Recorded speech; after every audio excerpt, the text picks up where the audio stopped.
বাইতে জানো না কেন ধরো হাল, মন মাঝি ওই হলো রে মাতাল।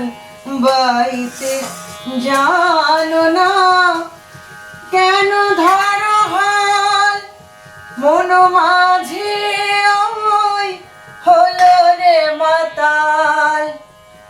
বুঝিয়া বলো তারে যেতে হবে পারে,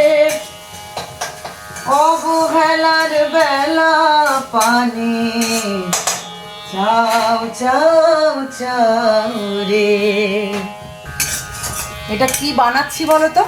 যেটা হচ্ছে গাইতে গাইতে তো বলাই হয়নি, সেটা হলো বানাচ্ছি আজকে রুই পোস্ত। মাছ তো অলরেডি ভেজে রেখে দিয়েছি।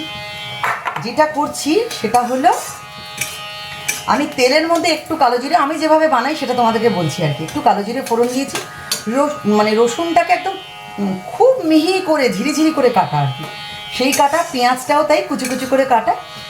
কালো জিরে ফোড়ন দেওয়ার পরে তেলে আমি ওই রসুন আর ওই পেঁয়াজটা, মানে পেঁয়াজ কুচিটা আর কি, সেটাকে দিয়ে দিয়েছি। দিয়ে একটু হালকা ভাজা ভাজা হচ্ছে। এরপর যেটা করব আমি হচ্ছে এই দেখো পোস্ত বেটে রেখে দিয়েছি, আর এখানে সাদা সর্ষে বাটা আছে, সাদা সর্ষে। এই পোস্ত আর সাদা সর্ষে দিয়েই হবে, মানে রুই পোস্ত। কিন্তু যেটা টেস্ট বাড়িয়ে দেয়, তোমরা করে দেখবে, আমাদের যেটা টমেটো কেচাপ, যেটা আমাদের কেনা পাওয়া যায়, এমনি টমেটো দেবে না, মানে যেটা কেনা আমরা সস কিনি না, টমেটো সস, সেই সসটা একটু দেবে এর মধ্যে। এখন এই পেঁয়াজটা ভাজা হলে পরে আমি একটু হলুদ দেবো, নুন দেবো, লঙ্কা গুঁড়ো দেবো, তারপরে আমি ওই সসটা দেবো। সেই সসটা দিয়ে তোমাদেরকে দেখাচ্ছি, তারপর কি করছি দেখাচ্ছি।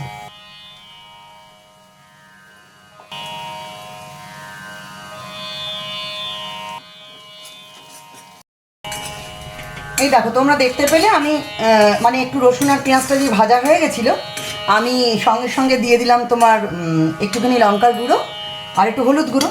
এবার যেটা দেবো, এবার একটুখানি নুন দিয়ে দেবো, একটু নুন দিয়ে দিচ্ছি। এই নুনটা দিয়ে দেওয়ার পরে এবার যেটা করব সেটা আমি সর্ষেটা, এই দেখো এই যে সর্ষেটা বেটে রেখেছি, সাদা সর্ষে বললাম, সাদা সর্ষেটা আমি দিয়ে দিচ্ছি। ঠিক আছে, এই যে সাদা সর্ষেটা দিয়ে দিয়েছিলাম বললাম। এবারে দিয়ে দিচ্ছি দেখো পোস্তটা, এই যে পোস্তটা এবার দিয়ে দিলাম। যথারীতি পোস্তটা দিয়ে আবার একটু হালকা নাড়াচাড়া করবো, কারণ পোস্ত শস্য দিয়ে খুব বেশি নাড়াবো না, কারণ পোস্তও কী হবে সকলেই জানো আর কি, পোস্তটা কেমন একটা ছ্যারাক ছ্যারাক মতো কিরম কেটে যায়, একটা কেমন একটা হয়ে যায় না, ছানা কাটা বেশি ইয়ে হলে হয়ে যায়। আর শস্যটা তো বেশি করলে তেতোও হয়ে যেতে পারে না, কারণ ওই রিস্কটা নেওয়া যাবে না আর কি। তো সেই জন্য এইটা একটু হালকা কষিয়ে নিয়ে এইবার যেটা আমি দেবো, এই দেখো যে তোমাদের বললাম না যে টমেটো সস, এটা তোমরা একটু রুই পোস্ততে দিয়ে দেখো। এই দেখো এই আমি এবার দিয়ে দিচ্ছি টমেটো সসটা।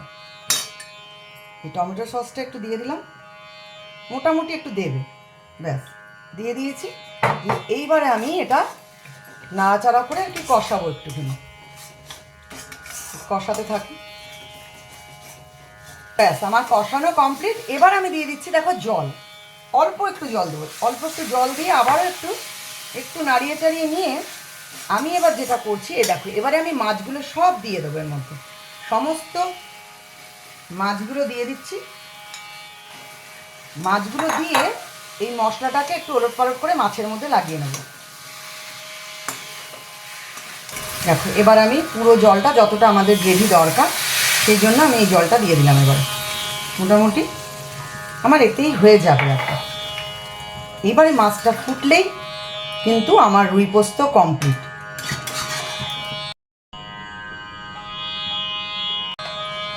তাহলে চলো, রান্নাটা আমার শেষ। একটু আমি নামানোর আগে গরম মশলা দিয়ে দিলাম, হালকা করে ফুটছে, একটু গরম মশলা দিয়ে দিচ্ছি। রান্নাটা আমার কমপ্লিট। গানটা কমপ্লিট করে নিয়ে এবারে।